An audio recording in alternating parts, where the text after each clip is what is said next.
할렐루야. 오늘은 창세기 16장입니다.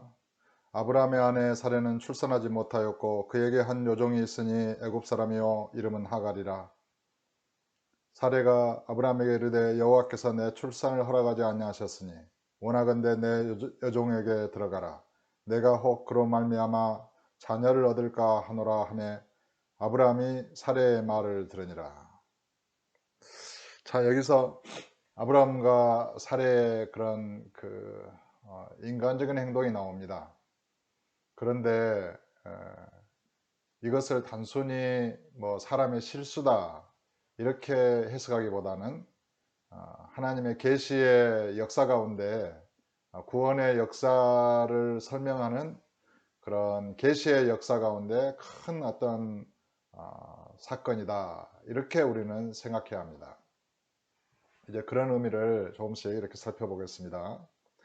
3절에 아브라함의 아내 사레가 그 여종 애굽 사람 하갈을 데려다가 그 남편 아브라함에게 첩으로 준 때는 아브라함이 가나안 땅에 거주한 지 10년 후였더라.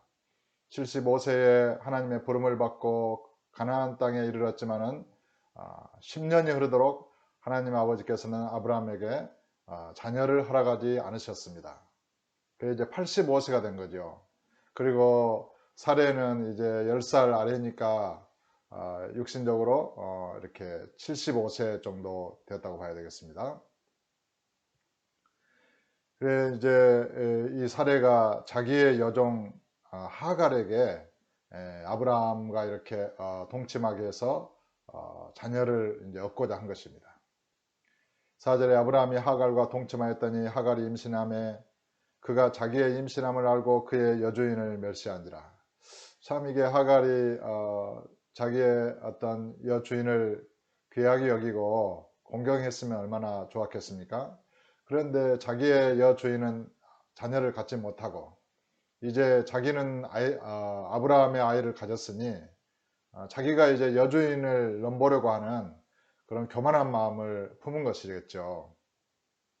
이런 것들이 참 인간의 그런 마음을 대변하는 것이 아닌가 싶습니다.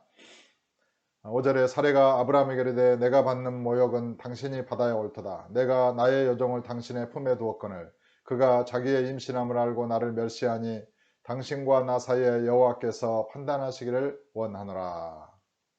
이제 사레가 아브라함에게 이렇게 말하고 있는 거죠. 탄원하고 있습니다. 6절에 아브라함이 사레에게 이르되 당신의 여종은 당신의 수중에 있으니 당신의 눈에 좋을 대로 그에게 행하라 하며 사레가 하갈을 학대하였더니 하갈이 사레 앞에서 도망하였더라. 참 이게 그런 고대 사회에 여러 부인들 간의 투기, 어떤 서로 질투, 우리 조선의 역사만 봐도 이게 왕의 후궁들의 또 그런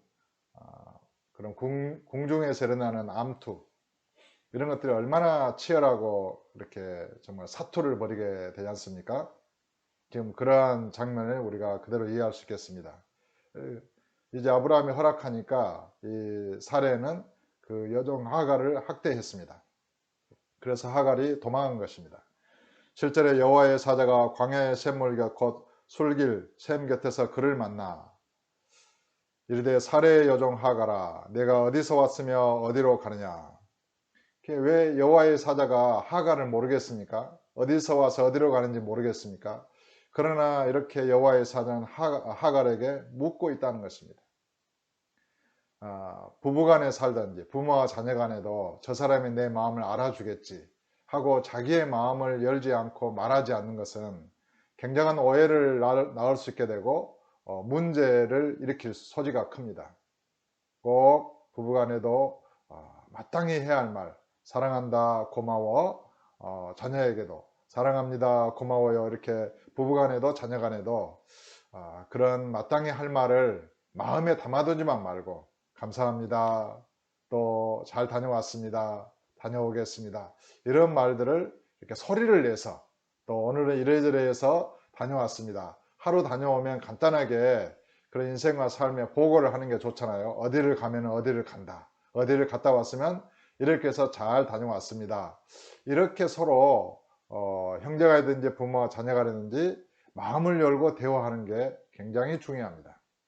여호와의 사자는 하갈에게 내가 어디서 왔으며 어디로 가느냐 이렇게 묻고 있습니다.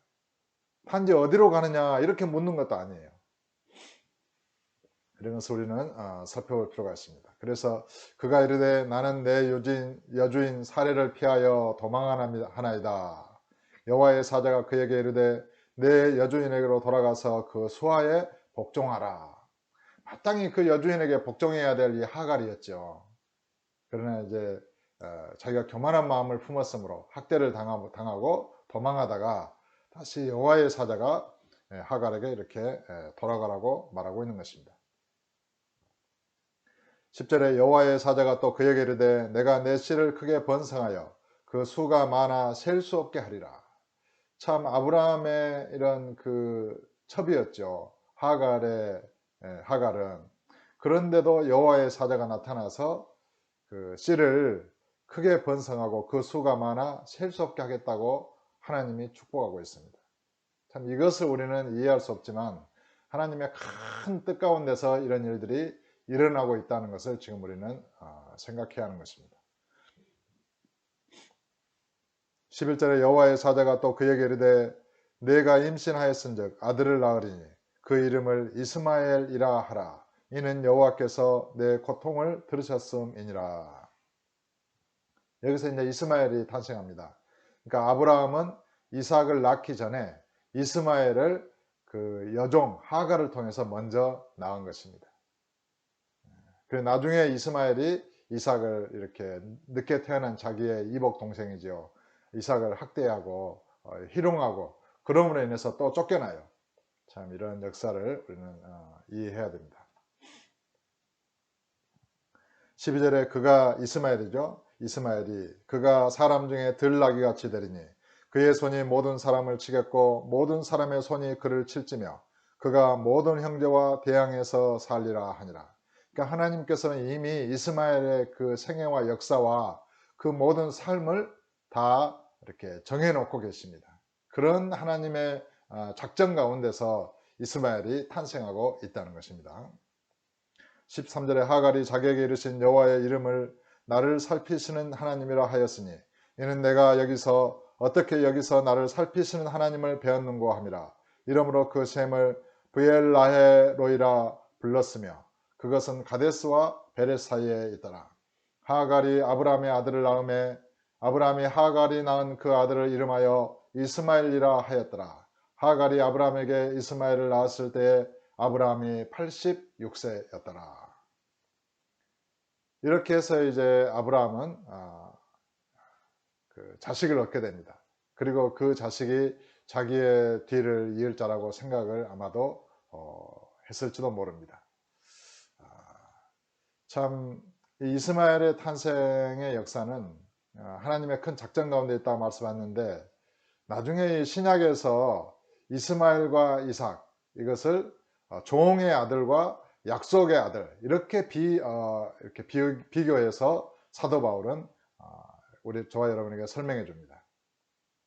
그러니까 이스마엘과 이삭을 이해할 때 우리는 종과 아들의 신분을 이해할 수 있게 되고 또 구약과 신약을 이해할 수 있게 됩니다. 예를 들어서 이 하갈과 사라는 하나는 자유 있는 여자의 본부인이고 하나는 종을 낳은 종인 것입니다. 이것을 위해서 갈라디아서에서 두 언약이다 이렇게 말씀하고 있는 것이죠. 한번 그 갈라디아서를 한번 살펴볼까요? 오늘 말씀이 나왔으니까.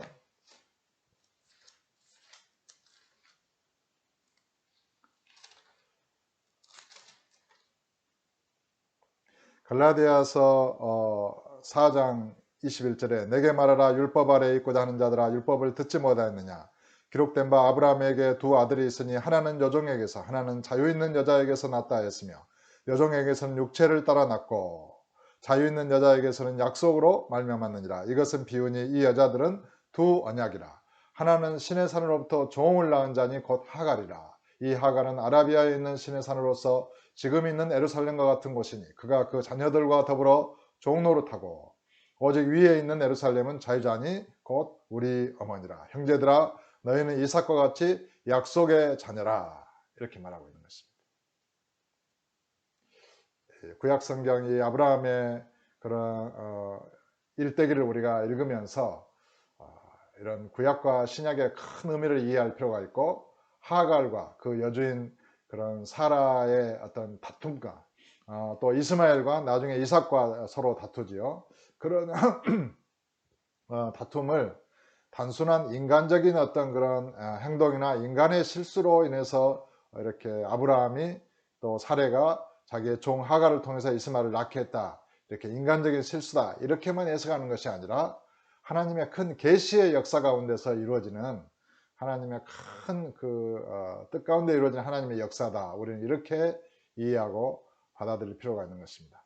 아무쪼록 오늘도 저와 여러분은 종의 아들이 아니라, 구약의 정신에 속한 자가 아니라, 율법에 속한 아들이 아니라, 종이 아니라 약속의 성령으로 거듭난 하나님의 아들들로서, 또 우리의 진정한 어머니 위에 있는 예루살렘으로부터 태어난 그런 하나님의 아들들로서 믿음으로 주님과 동행하는 아름다운 삶을 살게 되시기를 주 예수 이름으로 축복합니다.